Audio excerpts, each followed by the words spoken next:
Chapter 4, Problem Child, the 1945 Deal. In May 1944, J. Scott MacDonald was named the new Canadian High Commissioner in Newfoundland to replace Charles Bruchel, who at last was able to return to sunny Canberra. Bruchel had established a network of prominent Newfoundlanders who were sympathetic to Confederation, and he left on good terms with British Governor Humphrey Whelan. However, Bruchel was not enthusiastic about the possibility of Newfoundland entering the Canadian Confederation, and his wait-and-see attitude was marked with caution. The appointment of Scott MacDonald signaled a more aggressive approach on the part of Prime Minister Mackenzie King and the Department of External Affairs. Certainly, his initial report to the department plot a much more vigorous Canadian role in Newfoundland's affair.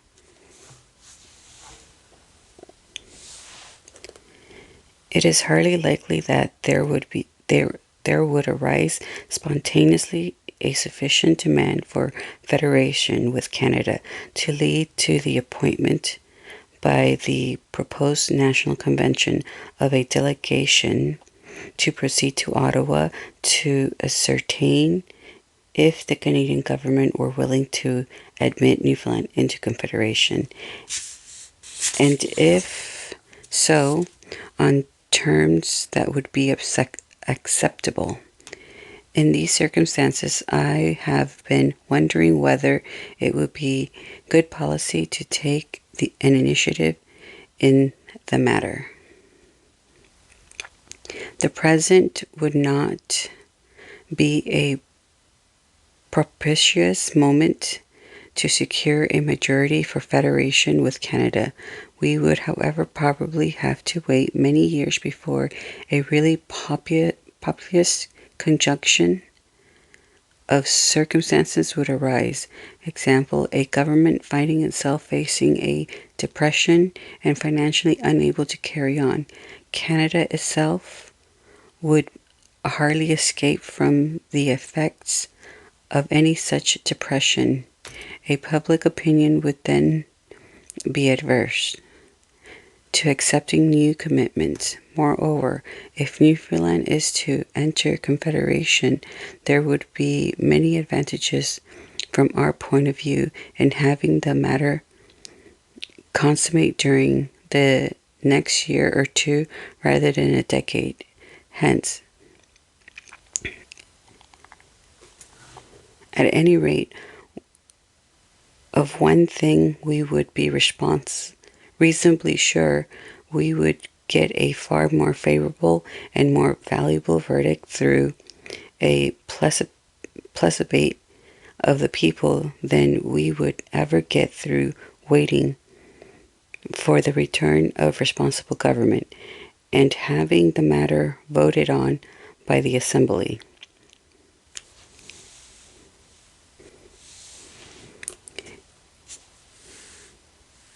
It would be desirable to take means to ensure that the United Kingdom does not, in any sentimental mood, dip down into its meager resources and provide Newfoundland with a fund for development projects that would make it economically dependent and uninterested in the advantages of federation. Such a move has been mooted and may be still under consideration. It would be important that the initiative be taken by Newfoundland so that there would be no shadow of support for the opponents who assert that the big Canadian wolf was at last preparing to gobble up little Newfoundland. A careful campaign would have to be planned to ensure that the advantages of union were made clear to the people of Newfoundland. Strong teams would have to be organized under the direction of a central committee to see that the whole island was covered. The United Kingdom does not seem to be in any hurry to change the present system and may even be contemplating maintaining its trusteeship until question of post-war military and civil aviation rights and the composition of the post-war Sterling bloc are settled. MacDonald was obviously familiar with Turk and Tar's memo and had accepted their argument that any thought of reconstruction in Newfoundland would be nothing but sheer sentimentality. His references to Newfoundland's military and civil aviation rights was exactly the advantage that Lord Beaverbrook and others at Whitehall wished to keep. And despite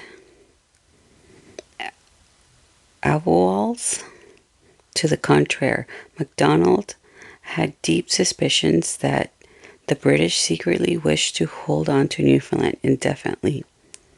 In spite of these perceived obstacles and the many years of bad public relations between Canada and its sister Dominion, MacDonald articulated a detailed campaign complete with strong local teams to bring Newfoundland into Confederation as soon as possible. As it happened, the chance that he and External Affairs were seeking to move this agenda forward came just 3 months later. The Canadian and the British finally connected on Newfoundland in June 1945 at the San Francisco Conference called to discuss the Allies' post-war policies.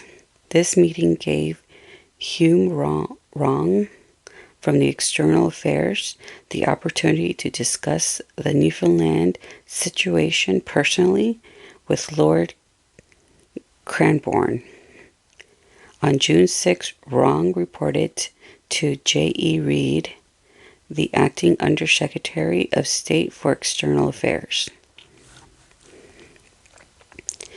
Dear Mr. Reid, when sitting next Lord Cranborne at dinner last night, the conversation turned from the problem of Palestine to the problem of Newfoundland.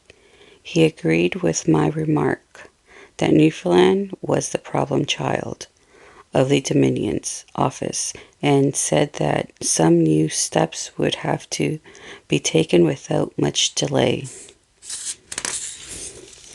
He referred to the considerable interest in the House of Commons in the status of Newfoundland, adding that there was a strong feeling that the present system of commission government over a people of purely British stock was repugnant to a great many members.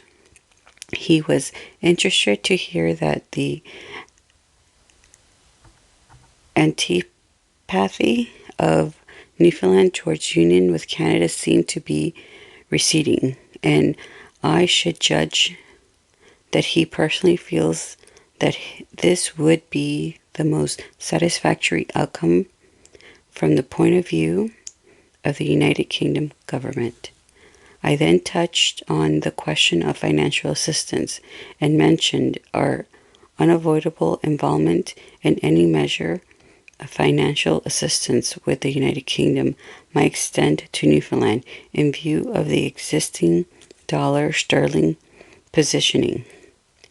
He said that they had this matter under consideration in London, but that it had always been their intention to discuss with us in advance any plans for new loans or subsidies between the United Kingdom and Newfoundland. I remarked that I thought it important that discussion should take place at an early stage before they had determined on a settled policy, in particular before any publicity had been given to their intentions in Newfoundland itself. He appeared to be fully in accord with this view. It would be unwise to ascribe great significance to the casual dinner table conversation. I think, however, that it would be useful for you to pass on copies of this letter to the High Commissioners in London and Newfoundland, as well as to the Prime Minister. Despite Wrong's disclaimer at the end of his remarks, he had an immediate and profound effect on Whitehall, where Canadians' concerns began to weigh heavily on the Dominion's office plans for Little Newfoundland. Wrong had specifically linked Britain's war debt to Canada with Newfoundland's constitutional status as the subject of secret discussions to be held without the knowledge of Newfoundland. His patronizing characterization of Newfoundland as the problem child of the Empire suggested that grown-ups Canada just might have the answer the United Kingdom was looking for, and it was entirely consistent with the Amyrli tradition of demanding and discrediting Newfoundland as a prelude to violating its right. The Amyrli began, Canada would finish. Let me read that again. What Amyrli began, Canada would finish. Lord Cambron and those at the Dominion's office who still hoped that political and moral considerations would outweigh financial ones would henceforth have to deal first with the Canadian dollar difficulty, the nature of which Clutterbuck struggled with in his lengthy memo of August 1945, prepared for the Dominion's office, entitled simply Newfoundland. Our proposals involve the establishment of legislation here of a Newfoundland Development Fund, from which grants could be made for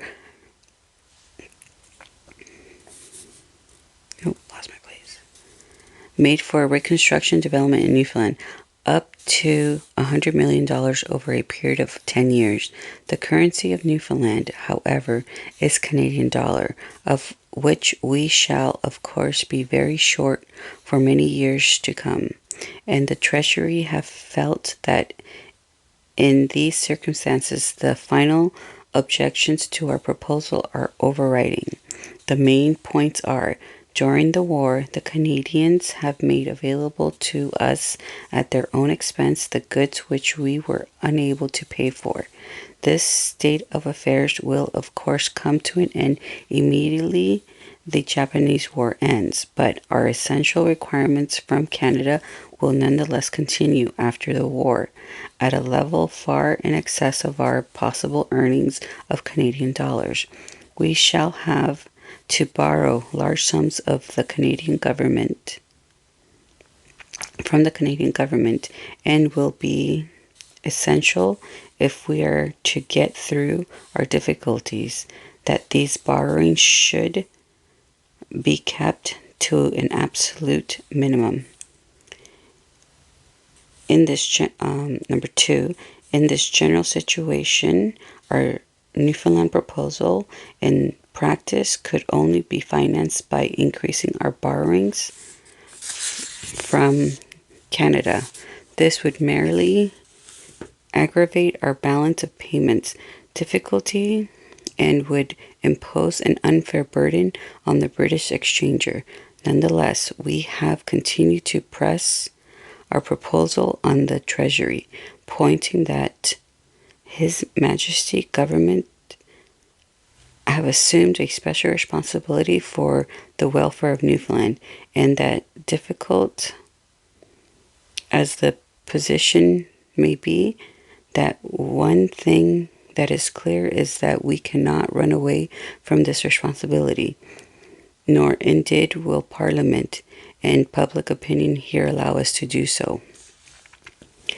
Mr. Hume Wrong at San Francisco made an informal approach to Lord Cranborne in somewhat guarded terms, which indicate that the Canadians themselves had views and would welcome discussion before decisions were taken here.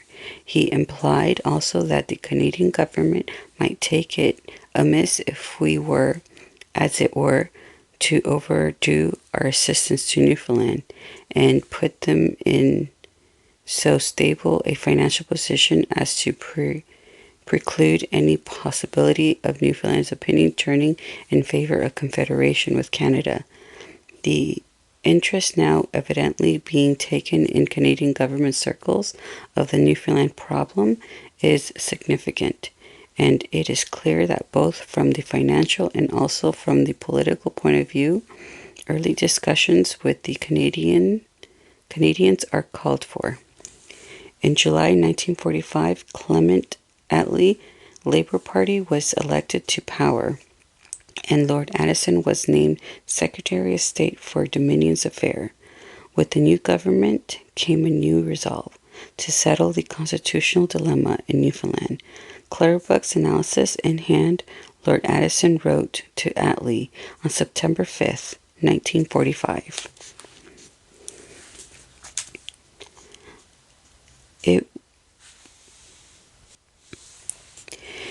It would, I think, be premature to give up hope of our being able to do something for Newfoundland, for much must depend on the outcome of the forthcoming discussions with Canada and the United States on Stage 3 finance.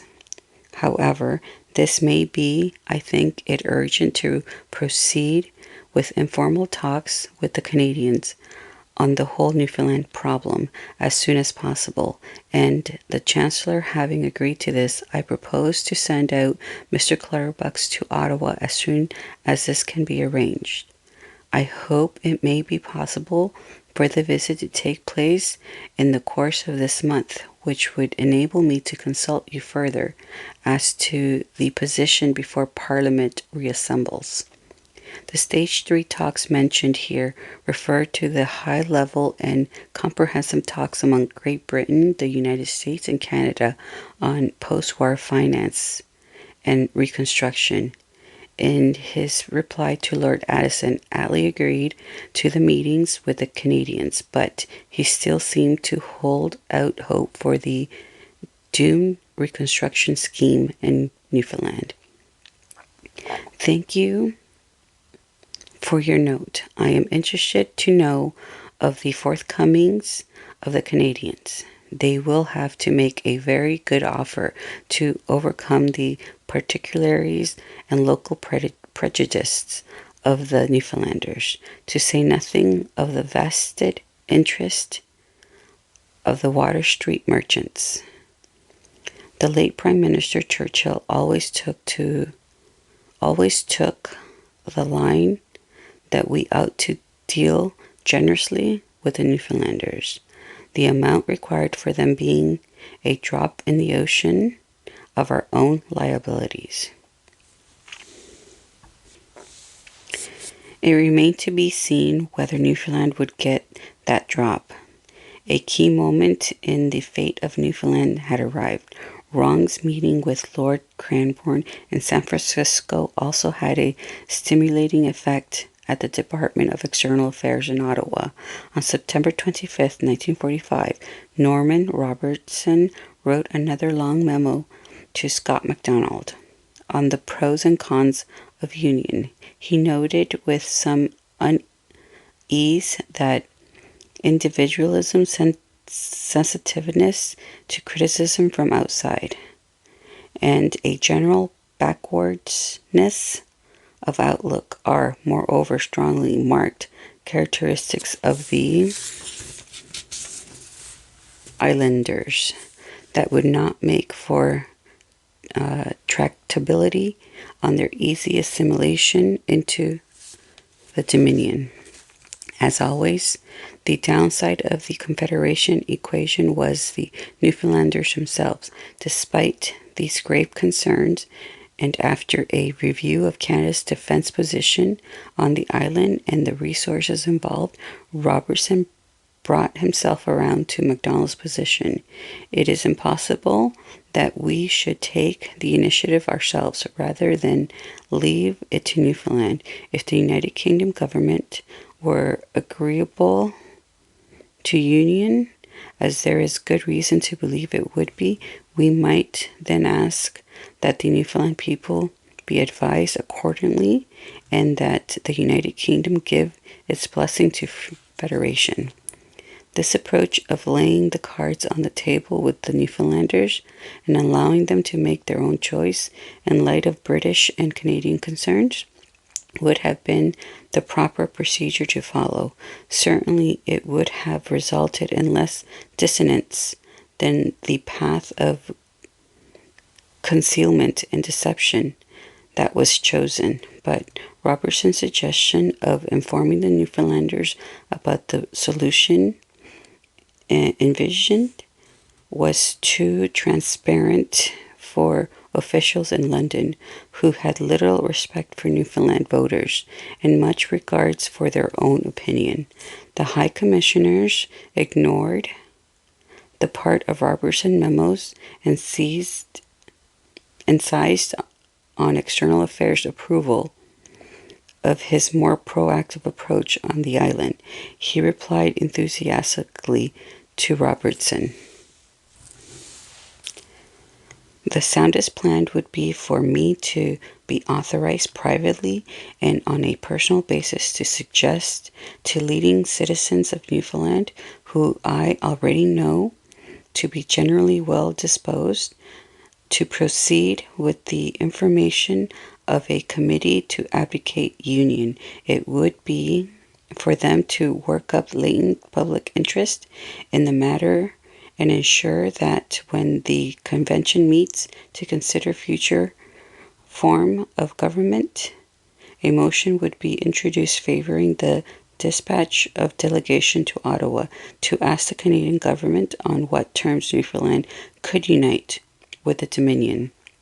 MacDonald was very excited about the process he outlined. As things turned out, he had predicted exactly what would happen, but first events had to unfold, or at least look to unfold, in as natural a way as possible.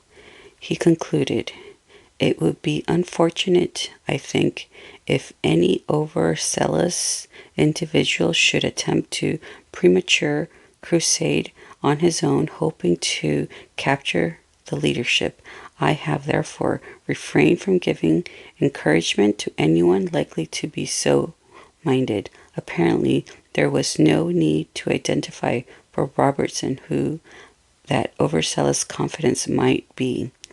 As they drew near to their goal, Robertson cautioned MacDonald, "All correspondence on our Newfoundland policy should be marked confidential, since it may be difficult to prevent correspondence which might conveniently be embarrassing from becoming public unless it is given a security marking." On September 10th, Prime Minister Mackenzie King alerted Scott MacDonald in St. John's to the coming negotiations with Great Britain. The United Kingdom High Commissioner in Ottawa, Malcolm MacDonald, had asked us whether we would be prepared to hold very confidential and informal discussions on matters relating to Newfoundland with Mr. Clutterbuck of the Dominion's office, who could arrive around the middle of this month. This is agreeable to us, and it would be convenient for you to time your visit to Ottawa accordingly. Ostensibly, his mission would be for other purposes, and therefore this information is for you alone. The note from Lord Addison's office back to MacDonald on September 11th is equally conspiratorial. Clutterbuck is arranging to cross by bomber 14th September, arriving Montreal September 15th. Grateful if accommodations could be arranged for him. It is excellent that Canadian High Commissioner in Newfoundland will be in Ottawa at the same time, but we are a little nervous that it will come out in St. John's that Newfoundland is under discussion. We trust, however, that Canadian authorities will have impressed on their High Commissioner the importance of saying nothing even in governmental quarters in Newfoundland, which might disclose the object of his visit. You should know that we have been careful not to give Newfoundland government any inkling of Clutterbuck's impending visit or its object. These top-secret memos marking the beginning of the high-level cooperation between Great Britain and Canada to bring Newfoundland into Confederation without the knowledge of the people of Newfoundland. The conspiratorial tone of these communications indicate that all parties involved were aware that they were initiating confidential negotiations that were constitutionally, politically, democratically, and morally wrong. They were certainly against the spirit and letter of everything that the British governors were telling the people of Newfoundland. They were also contrary to the vaunted Atlantic Charter, asserting the rights of all people to self-determination, which the British had proclaimed with such fanfare in 1941. Yet when Clutterbuck arrived in Ottawa, he was perplexed to find that so far from Canadians having any positive ideas to put us, there was little or no interest, even if official circles, and no serious consideration has been given to the problem. However, we have jollied them along and they have not been unreceptive. The passive-aggressive approach to union was typical of Canada's historical apathy and its desire to acquire Newfoundland by default or for as little cost as possible. Still, Clutterbuck was, as Peter Narely described in Gilbert and Sullivan's terms, the very model of the model Whitehall Mandarin, able to reserve himself and bring the same energy and skill to one minister or policy as another. In the event, he proved as clever in negotiating the United Kingdom's exit from the administration of Newfoundland as in 1933 and 1934 he had been in negotiating her entry. By mid-October, Clutterbuck was ready with his final report to the Dominion's office on the real Canadian position. In some respect, it reads like the account of a difficult and unwilling arranged marriage, complete with arguments over the dowry.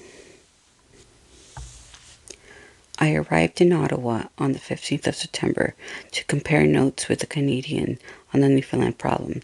Those on the Canadian side were Mr. Norman Robertson, Under-Secretary of State for External Affairs, Mr. Hume Wrong, Associate Under-Secretary of State, Mr. McKay, Head of the Newfoundland Division of the Department of External Affairs, and Mr. Scott MacDonald, Canadian High Commissioner in Newfoundland.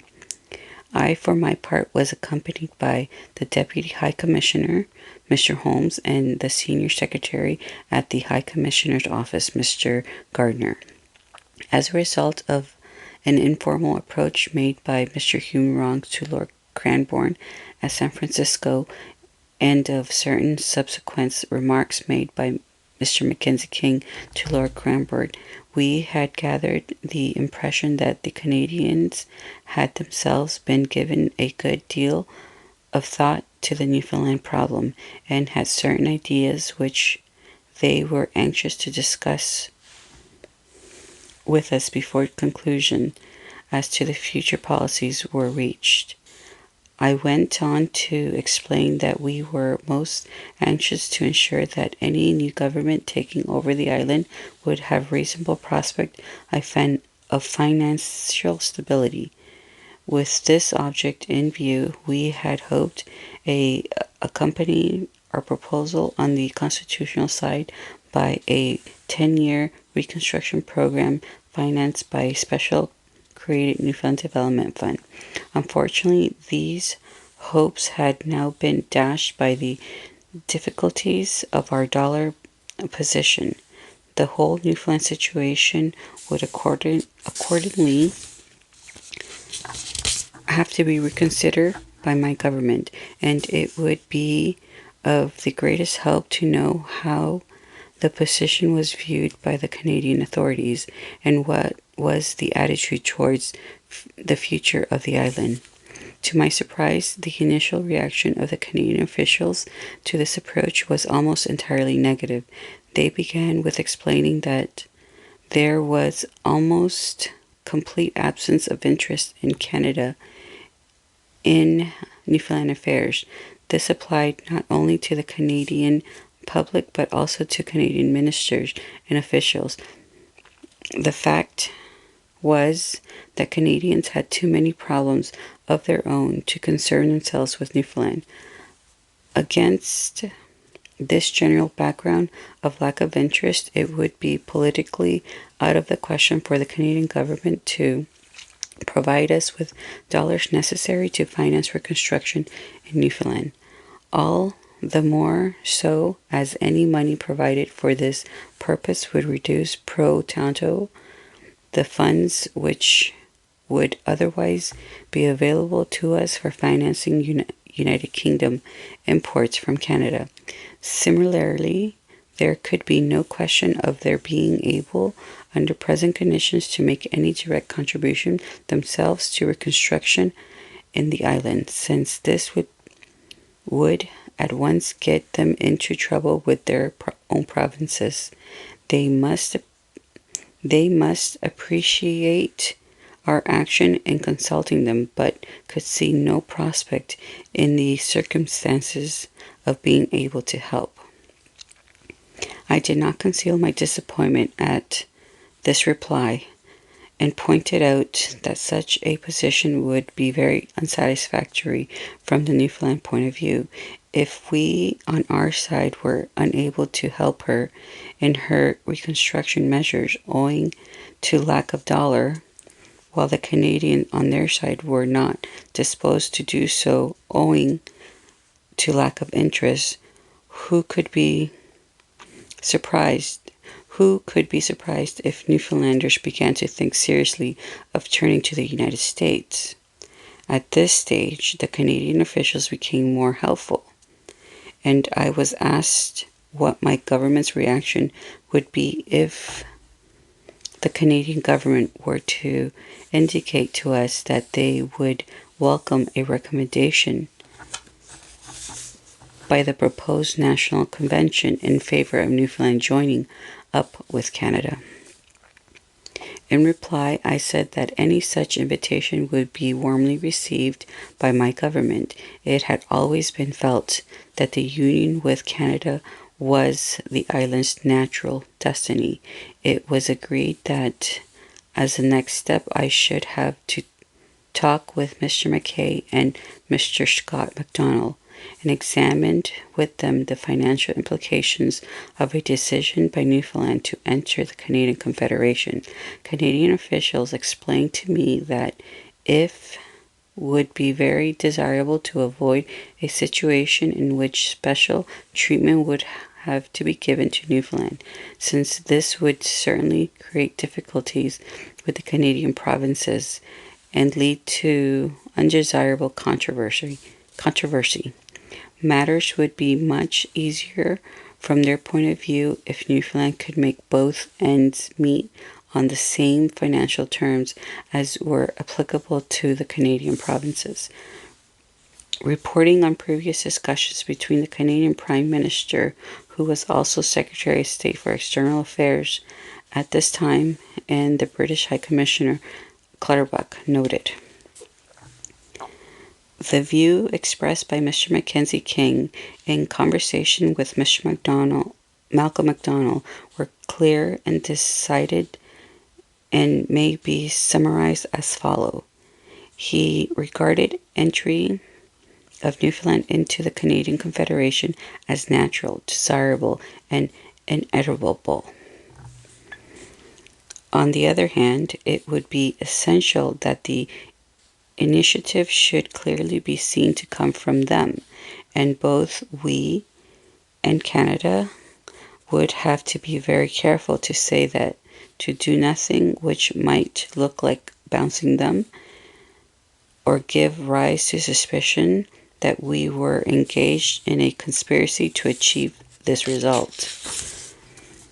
Even so, it was important that Newfoundlanders should take their own time and not be hurried. At the same time, this would be a grand chance, which might not reoccur for a long time, of getting the Confederation question settled without it being made an issue in party politics in Newfoundland.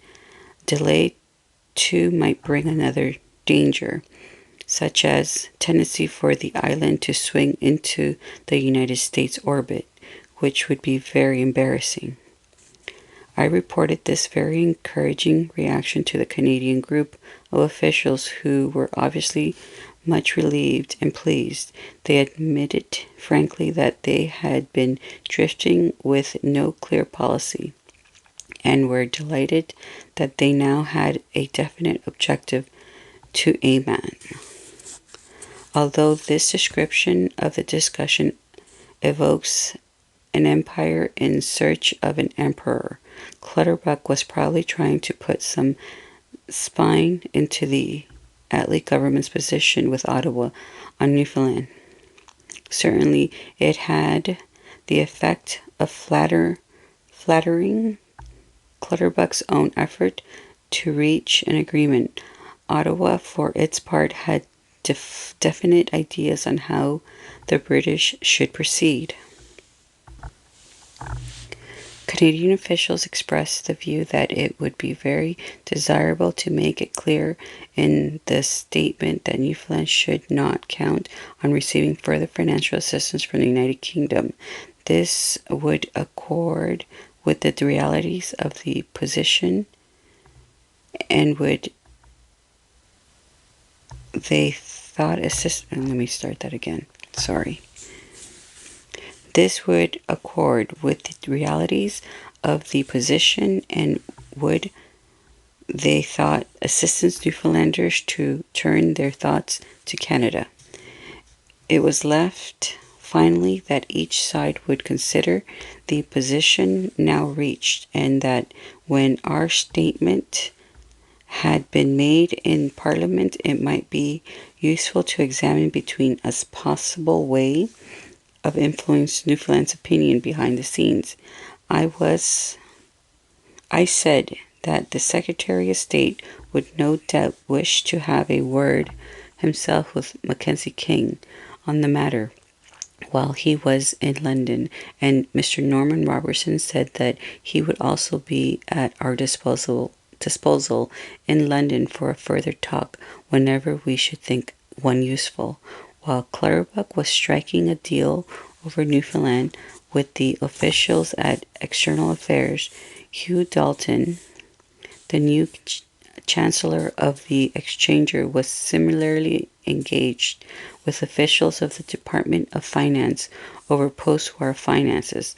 Dalton had already been to Washington, and because the United States was late in entering the war, he and Attlee had expected that the Americans would make Great Britain a gift of the war debt it owed them. Instead, the Americans extended the British a line of credit. Now, in Ottawa, where Britain had more to offer Newfoundland, the visitor hoped to achieve that same pressing goal with regards to the debt the motherland owed Canada. The Canadians wrote off the entire $5.6 billion war debt that Great Britain owed, a magnificent gift in the eyes of the world.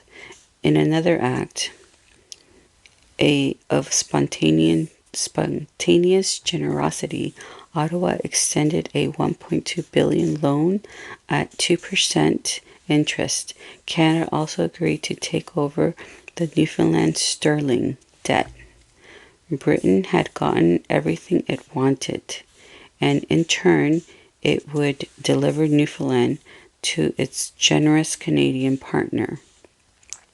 This arrangement satisfied both Treasury and Maynard Keynes, who wrote on December 18th, "It is agreed that the right long-term solution is for Newfoundland to be taken over by Canada." Only 1 year earlier, in June 1944, Norman Robertson had told the British High Commissioner that Canada would withhold future war aid to Great Britain if Canada did not get the 99-year lease it wanted at Goose Bay.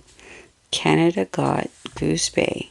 Now the Canadians would forgive that war debt and take the whole country. There would have been no need for these secret top-level talks between British and Canada on Newfoundland's fate if Britain had simply returned responsible government to the island as promised by the Newfoundland Act of 1933. But both partners were unwilling to lose their advantage by leaving it to the people of Newfoundland to decide. Both had too much to gain. Newfoundland had sacrificed her territory during the war for the good of mankind, as Churchill implored. Now her sovereignty would be sacrificed for Canadian dollar. The Newfoundland problem was all but solved. As far as the United Kingdom and Canada were concerned, the deal was done without any representation from the people of Newfoundland. These irregular discussions were the ones that George Hawken told young Jim Halley about in the hallway at Dalhousie 3 months later, in December 1945. A financial and a political deal had been struck between Britain and Canada, and all that remained was to play out the constitutional drama through some sort of democratic process.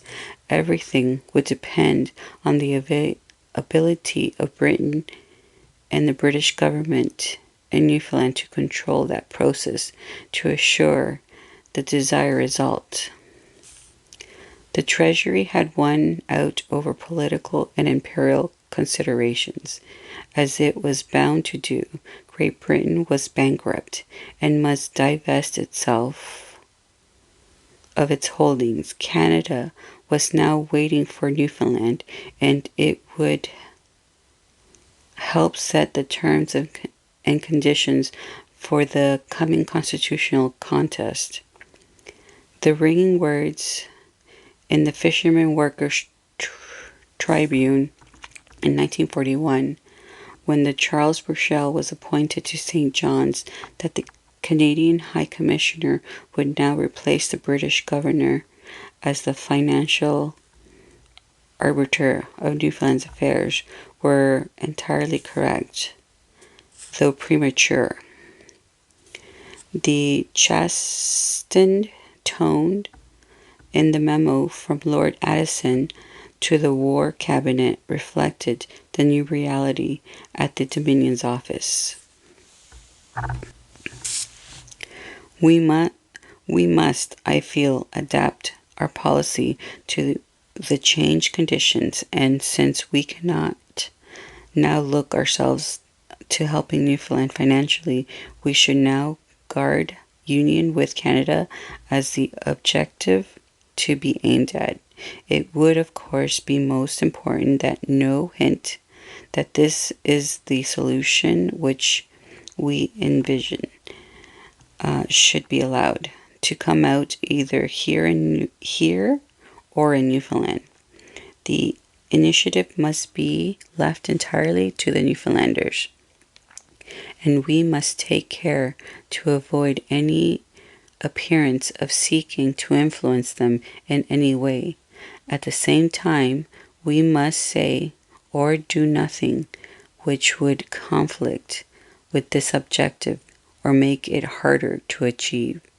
If this view is accepted, it follows that my statement in Parliament must contain a clear warning that in all probability we shall be unable to help financially in long-term reconstruction in Newfoundland. Moreover, it may be hoped that a warning on these lines would aid the swing of opinion towards Canada. Newfoundland's fate was sealed. Canada had the dollar. It was the buyer and will set the terms. Britain was the vendor and would deliver the goods. Newfoundland. The British had initially been convinced that the Confederation option would not win in any Newfoundland election. But once they discovered their penury and indebtedness to Canada, they convinced themselves of the opposite. Confederation might be made to win after all. As if to underline the agreement, 3 months later, in January 1946, the redoubtable Alexander Clutterbuck was knighted and appointed to Ottawa as Britain's High Commissioner to preside over the final transfer of power.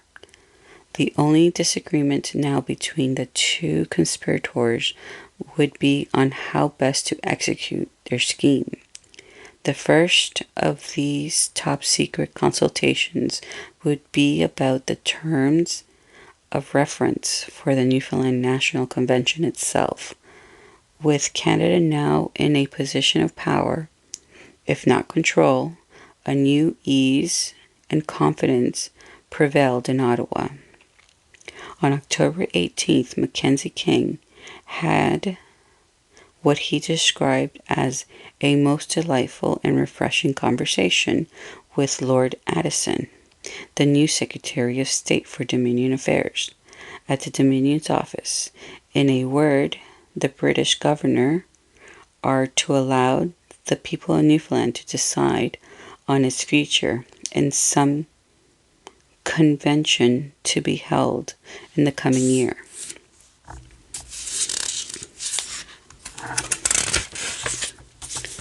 The government here would like to see Newfoundland a part of Confederation. They do not wish to see the island fall into the hands of the U.S. Having concluded the secret agreement with the Canadians, Lord Addison informed the War Cabinet in November.